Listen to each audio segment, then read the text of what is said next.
Under a spreading chestnut tree, the village smithy stands. The smith, a mighty man is he, with large and sinewy hands, and the muscles of his brawny arms are strong as iron bands. His hair is crisp and black and long, his face is like the tan, his brow is wet with honest sweat, he earns whate'er he can, and looks the whole world in the face, for he owes not any man. Week in, week out, from morn till night, you can hear his bellows blow, you can hear him swing his heavy sledge with measured beat and slow, like a sexton ringing the village bell when the evening sun is low. And children coming home from school look in at the open door. They love to see the flaming forge and hear the bellows roar, and watch the burning sparks that fly like chaff from a threshing floor. He goes on Sunday to the church and sits among the boys. He hears the parson pray and preach. He hears his daughter's voice singing in the village choir, and it makes his heart rejoice. It sounds to him like her mother's voice, singing in paradise. He needs must think of her once more, how in the grave she lies, and with his hard, rough hands he wipes a tear out of his eyes. Toiling, rejoicing, sorrowing, onward through life he goes. Each morning sees some task begin, each evening sees it close. Something attempted, something done, has earned a night's repose. Thanks, thanks to thee, my worthy friend, for the lesson thou hast taught. Thus at the flaming forge of life our fortunes must be wrought. Hello and welcome to this Oak Tree English poetry reading. That was The Village Blacksmith by Henry Wadsworth Longfellow. That's the chap who wrote Hiawatha. I might do that one day. And he was, did you know, he was the youngest professor ever. I think it was in America. He was in his teens and he was appointed to a chair at a university. Quite remarkable. Anyway, I'm basing this collection of poems around hills and villages around hills, which is, I grew up in a village around a hill, and it's something that's always spoken to me. This is also shameless and flagrant self-promotion, because I'm going to read some of my own poems in this stream. So if you would like to turn off now to avoid being bored by my poems, you may do. However, you will be missing out on some actual talented poets' words as well. So let's kick off with me reading my own words. I'm sorry about this. Henry Longfellow was an absolute master of narrative poems, and I was inspired by narrative poems when I was a young man, and here's one I wrote as a young man, attempting to be narrative. This is called Tower on the Hill. Whilst walking through my homeland, I stumbled on a find. I could not believe what I saw. I rubbed my eyes nearly blind. But there it was, standing tall, proud, alone and still. An inspirational sight for me, my tower on the hill. Up to the door I strolled at length, when my strength was complete. Shaking, I knocked the lion's head and waited in the heat. The sun blazed down on my neck, the winds blew away my thoughts. I didn't know what I was doing. I became conscious of my warts. The door was opened by a girl with long blonde flowing hair. Her red lips formed a smile when she saw me standing there. That's not entirely true, in fact, but that's the way it seemed. A woman, old but kind, occupied that tower of dreams. I ummed, I erred, I could not think at all of what to say. She looked at me quizzically and invited me to stay. I entered in unconsciously, but not against my will. I followed her along the hall of my tower on the hill.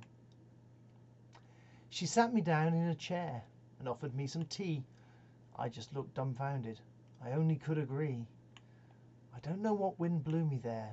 I don't know why I left my mill. I only knew that I was there in my tower on the hill. When she came back, she asked me questions of myself. I answered as best I could, but had my mind somewhere else. I wondered why she cared, but I talked my fill to that lady I'd just met in my tower on the hill. Hours later I left her, having told her my soul.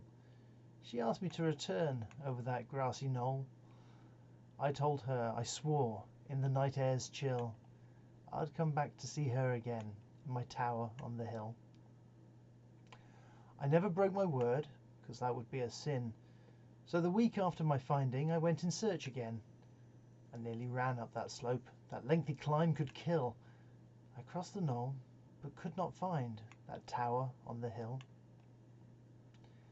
I never found out where it went, nor who the woman was, but it was there just in time, and the reasons, just because.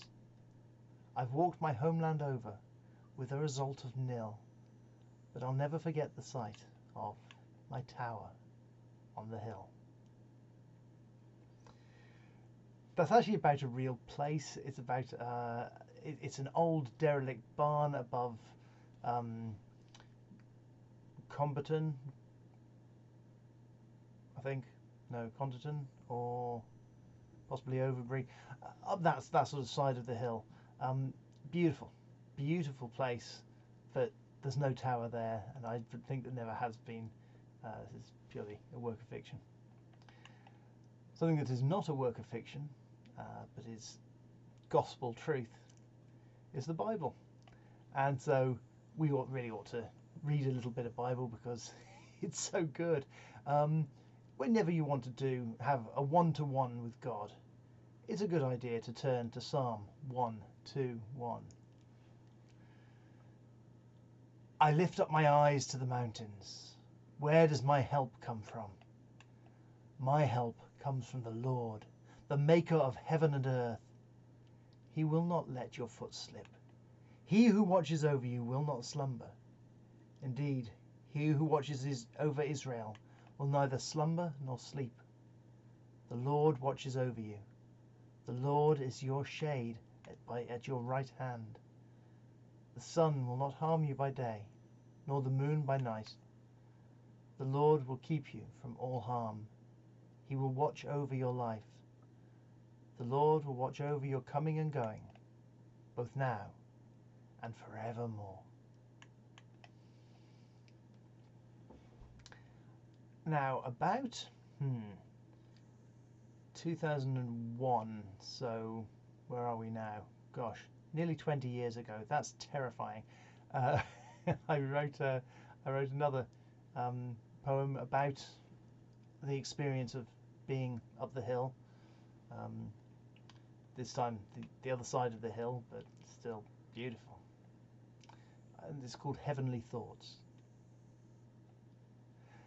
Sometimes in my moments of quiet, when I'm low or tranquil or tired, I'll lie on my grassy bank inside, and you'll approach and lie beside. We'll stop the world spinning a while, and lie searching and find a smile. We'll watch the clouds in freedom float, and I upon my love will dote. We'll watch the land below us change, as light versus shadow war eternally wage. You'll rest your head upon my chest, and I will sing like a bird in his nest. Lying in love we'll spend our day, and leave that place by moonlit ways. Holding hands I'll guide your feet towards a place where our souls can meet.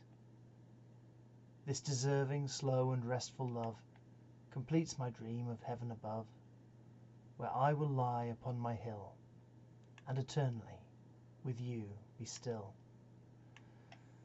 But I must wait for that time when your love will be eternally mine. For now upon this earth there's work, and from it I must cease to shirk. Still my bank awaits my back, and I must live in this earthly shack. until I close my eyes again and see us lying in fields of green. Ah. Now, another person who wrote about a similar experience was A.E. Housman in his book A Shropshire Lad. A.E. Housman, as I said before, was from Bromsgrove, not from Shropshire, but he wrote this poem in summertime on Bredon, number 20, poem 21 in A Shropshire Lad. Bredon Hill, of course, is the hill which I grew up walking up and that I am still utterly in love with. In summertime on Bredon, the bells they sound so clear, round both the shires they ring them, in steeples far and near, a happy noise to hear. Here of a Sunday morning my love and I would lie, and see the coloured counties, and hear the larks so high about us in the sky. The bells would ring to call her, in valleys miles away, come all to church, good people, come and pray. But here my love would stay, and I would turn and answer among the springing time, oh, peal upon our wedding, and we will hear the chime, and come to church in time. But when the snows at Christmas on Bredon top were strown, my love rose up so early, and stole out unbeknown, and went to church alone. They tolled the one bell only, groom there was none to see, the mourners followed after, and so to church went she, and would not wait for me.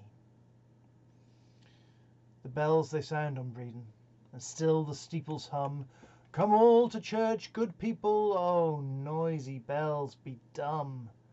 I hear you, I will come. Oh, very sad one that.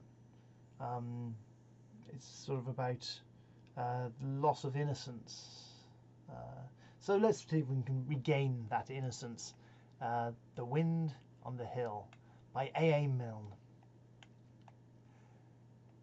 No one can tell me, nobody knows, where the wind comes from, where the wind goes. It's flying from somewhere as fast as it can. I couldn't keep up with it, not if I ran. But if I stopped holding the string of my kite, it would blow with the wind for a day and a night. And then, when I found it, wherever it blew, I should know that the wind had been going there too. So then I could tell them where the wind goes. But where the wind comes from, nobody knows. Now, since we're in this place of innocence, I shall write a poem that harkens back to actually a school bus ride. I turned to my friend James and I said, look at that hill, it's so beautiful. And he said, yeah, it's just a big lump of limestone rock. Meh.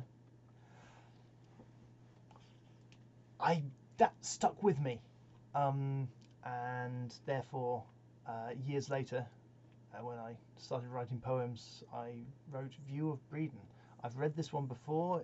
Please feel free to skip over it if you've heard it before. If you haven't, then enjoy. My first love and my last love, my inspiration and my hope, the driving force that keeps me sane. Without you, I could not cope. I tell you all my problems and I never see your shock. That is how I know you are, more than just some rock. I've strolled with you at leisure. I've walked your length and breadth. I've used you as a mirror in which I see my depth. I do truly love you, every rock and every tree. You're my friend and so much more, and you mean everything to me. You've watched my feeble progress. You've listened to my thoughts. You are like a brother. You forgive all my warts. You've lain here forever with majesty and grace. You show more expression than any with no face. Your silence and your stillness are your voice and your expression. If the world would ope their eyes from you, they'd learn a lesson. So stand guard o'er this vale. Stand alone and proud. protect all my homeland, keeping your head bowed. Now, speaking of losing innocence, here is another Hill poem about losing innocence, and this is by Dylan Thomas, who very few people would equate with innocence. But as a child, his aunt had a farm called Fern Hill, and he spent time there, and he didn't have any concept of death or time or that wonderful experience of being a child, where you just don't know that these things exist. And he wrote this poem about the loss of innocence, called Fern Hill.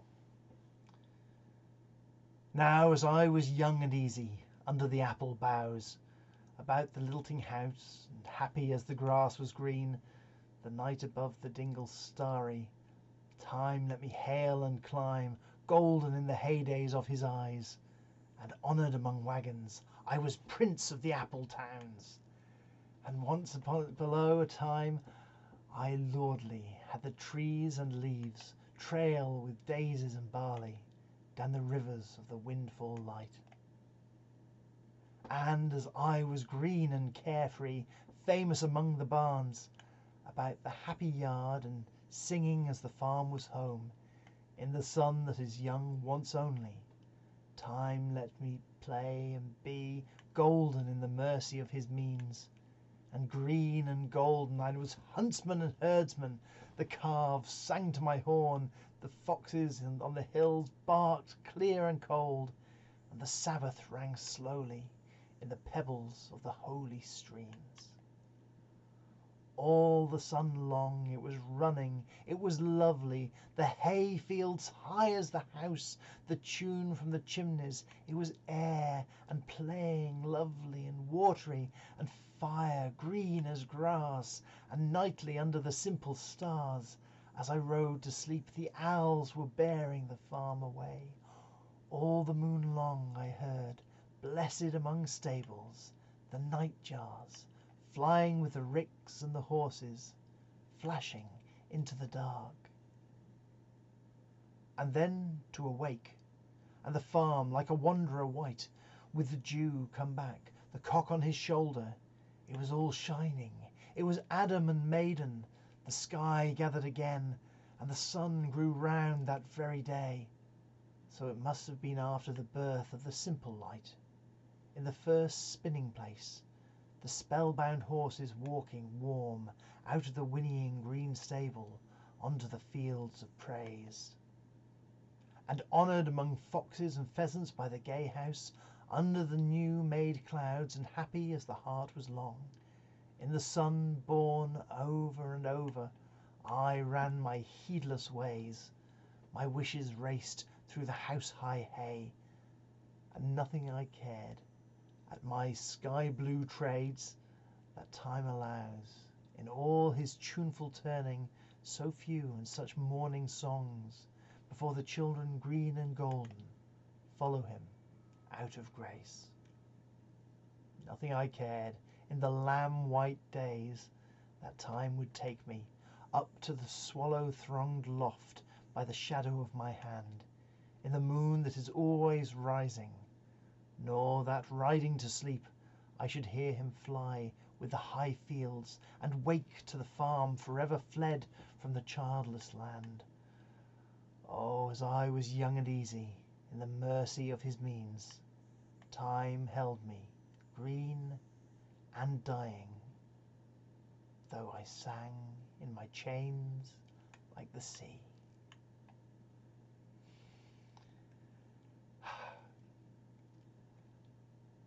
I hope you've enjoyed this, accompanying me through poems that take me back to views of my hill and my home. In fact, you could say my homeland. Here's the final poem today. This one is called Homeland, and is one I wrote again many years ago. Please forgive my lack of talent. An old church in a valley, green hills all around. Some worship their God there, some worship the ground. This is true England that I know and love. This is my heaven, not some land far above. Trees grow in random to embroider the scene, flowers in the meadows highlighting the green. Impressive boulders lie sprinkled around, positioned just so they accent the ground. I know these lands well, I've walked them before.